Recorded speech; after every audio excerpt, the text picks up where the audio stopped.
गांडूळ खताचे शेतीला फायदे. 1. मातीची सुपीकता वाढवते.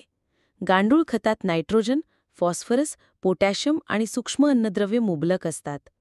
हे पिकांना लागणारे पोषक द्रव्ये पुरवते आणि मातीचा सामूस संतुलित ठेवते.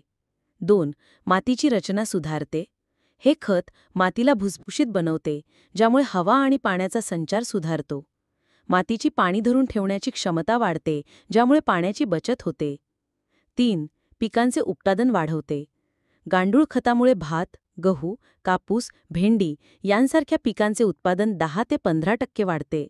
रासायनिक खतांच्या तुलनेत 40 ते 50% खर्च कमी होतो. 4. पर्यावरणपूरक आणि सुरक्षित.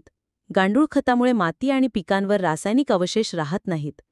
पिकांची रोगप्रतिकारक क्षमता वाढते, ज्यामुळे कीटकनाशकांचा वापर कमी होतो. 5. टाकाऊ पदार्थांचा पुनर्वापर. शेतातील कचरा, शेण आणि पालापाचोळ्यापासून खतं तयार होते. यामुळे शेतकरी स्वावलंबी बनतो आणि कचऱ्याची विल्हेवाट लागते. 6. आर्थिक फायदा. कमी खर्चात तयार होणारे हे खत शेतकऱ्यांचा नफा वाढवते. याच्या निर्मितीतून ग्रामीण भागात रोजगाराच्या संधी निर्माण होतात.